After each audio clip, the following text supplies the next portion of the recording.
I was being cheap and rented a haunted house. First night in, the shower just turned on by itself. I yelled at thin air, "You gonna pay the water bill?" The water stopped instantly. I thought this was just the beginning. Next day, I came home to 3 dishes and a soup on the table with a note that said, "Meal, $20." My brain started calculating. 3 dishes plus soup, meat, and veggies, looking amazing. A meal like this would cost at least $50 at a restaurant. Only 25, what a freaking steal. I grabbed my chopsticks and snagged a piece of that shiny braised pork. So good, I almost swallowed my tongue. I was demolishing the food. While munching, I complained to the air, "Ghost lady, you're so petty. You're dead and still nickel and diming me? Have some bigger vision, will ya?" The air was dead silent except for my chewing. After eating, I let out a satisfied burp. Looking at the greasy dishes, my lazy side kicked in. I tested the waters and left the dishes in the sink unwashed, just to see how far I could push this roommate. Next morning, I woke up to the soft clanking of pots and pans. I tiptoed to the kitchen and saw the dishes sparkling clean in the sink, stacked perfectly neat. Another note was there, this time not in blood. Just regular black pen. Dishwashing fee, $5 per time, monthly billing. I laughed in disbelief. For real? I've lived over 20 years and never met such a principled ghost. My competitive side was fully triggered. "You want to play games? Bring it." I deliberately left a trash bag right by the door, blocking half the walkway. "Go ahead and take it out if you dare." Next day, the trash was gone and there was a sticky note on the door. Errand fee, $10. I came home dead tired from overtime, fumbling for the light switch in the dark. Suddenly, the living room light turned on by itself. Soft, not harsh. Something in my chest softened for a second.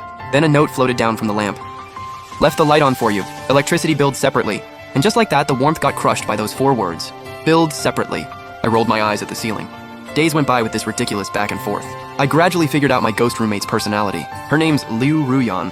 She's a clean freak. If I toss my underwear on the floor, that underwear will hop right into the sink by itself. An OCD. If even one book on my shelf isn't arranged by height, the next day, it'll be organized perfectly. She's an amazing cook, but super petty. If I complain the food's too salty, she'll make me plain boiled tofu for 3 days straight. She's also savage. I bought a discount shirt and tried it on in front of the mirror. Words would slowly appear in the steam on the mirror. Terrible taste, terrible style, even worse wallet. I stomped my feet and yelled at the air, "Mind your own business! You're a cheapskate ghost who splits bills even after death." Then the words on the mirror changed to, "Right back at ya." I started getting used to her presence, even kinda. Enjoying it. At least I never ate instant noodles anymore. At least in this cold city, I had someone who'd leave the lights on for me. Even if that light cost money. One day my only buddy Jibo-chan came to visit. I warned Liu Ruyan ahead of time. "My friend's coming over. He's easily spooked, so lay low today, got it?" A magazine floated up from the table with huge letters. "Okay." Next day, G walks in and dramatically sniffs the air. "Lin Bei, did you win the lottery? Hired a maid? This place is way too clean to be yours, bro. Just picked up better habits." Right as he said that, the TV playing an action movie suddenly switched to the finance channel. G jumped out of his skin. "Where's the remote? Why'd it just change channels? Probably loose wiring." I calmly switched it back. We kept chatting when G's cup in front of him slid 5 centimeters toward the edge of the table. Holy crap, what the hell? The cup just moved on its own. I casually pushed it back. "Don't worry, my roommate's a little playful. But she cooks great." G stared at me like I'd lost my mind. "Lin Bei, are you under too much stress? Having hallucinations?" I sighed. Knew this couldn't be explained. After seeing off the freaked out G, I sat on the couch feeling a bit down. Then the living room lights dimmed a little, got softer. I turned toward the huge floor-to-ceiling window. A tall silhouette in a red dress appeared clearly for the first time. She was still semi-transparent, like a cloud that could walk, like mist. But I could see her long hair over her shoulders. She was carefully wiping the window I hadn't cleaned properly that morning. The movement was focused and graceful, almost obsessively elegant. Suddenly, I felt like my friend's worries and the world's judgment didn't matter. In this huge city, I finally had a home. And a very unique family member. But good times didn't last. The cold wind of corporate cutbacks hit me. A small-time worker. One cold email and a few lines of corporate speak ended the tiny paycheck I got from my 2-hour daily commute. Carrying a box through the crowded streets, I felt for the first time like a piece of trash being thrown away. I got home and buried myself under the covers. All the grief and anxiety I'd been holding finally broke loose. After crying for who knows how long, I heard soft classical music from the living room. It was my favorite, Dvorak's New World symphony I'd once mentioned over dinner. To the empty air, that this piece was beautiful and made me feel like I could get through anything. I sniffled. Dragged myself out of bed. On the dining table was a plate of steaming cola chicken wings. Next to it, a note quietly sat there. Just 2 words, on the house. Finally, my tears fell, but not from sadness, but from warmth. For the first time, I seriously said to the air, "Thank you, Liu Ruyan." The air seemed to hold a clear sigh. After eating, I opened my laptop. Started sending out resumes like crazy.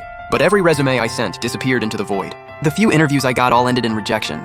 Watching my bank account shrink every day, anxiety was eating away at me. I couldn't sleep for nights on end. Finally, I got an interview at my dream company. I dug out my only suit from the bottom of my closet. Interview day, I woke up super early, but I was so nervous. Getting breakfast at the coffee shop downstairs. My hand shook and I spilled an entire cup of hot Americano all over my shirt. In that moment, I felt like the sky was falling.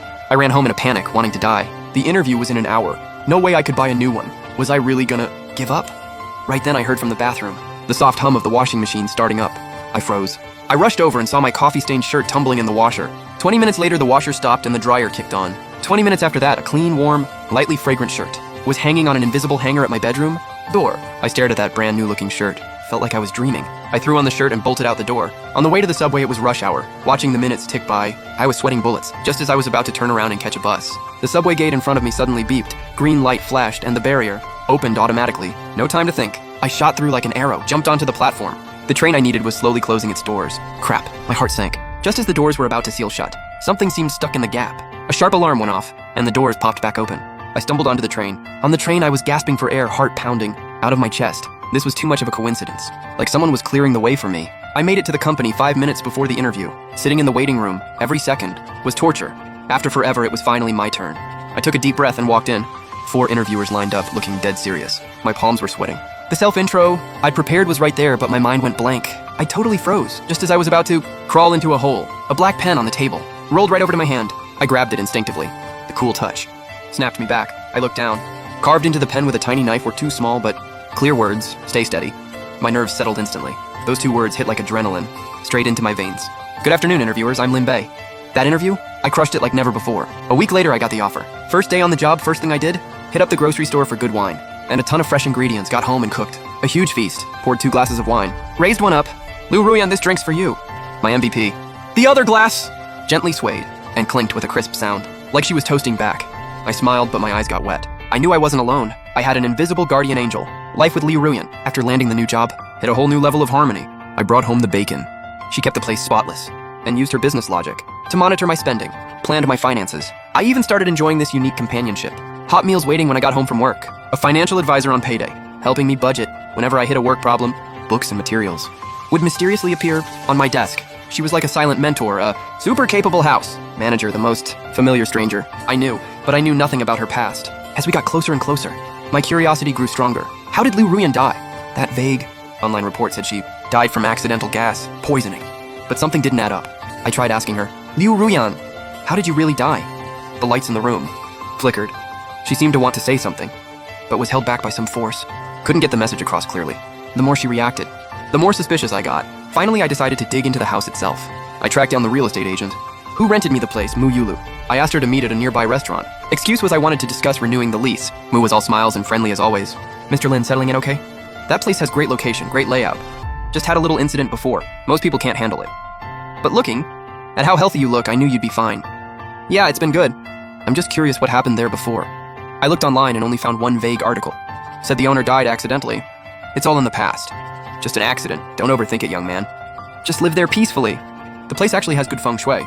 Look, you moved in and not long after. Got a better job. Your luck's turning around. She smoothly changed the subject, her words. Constantly urging me not to think too much, her enthusiasm felt oddly off to me. A normal agent would only care about rent and contracts. Why was she so concerned about my mental health? And kept stopping me from learning about the house's past. After some pleasantries, I said goodbye to Mu, but this meeting didn't ease my doubts. Instead, my guard went up even higher. That night, I had a dream that made me feel... End of transcript.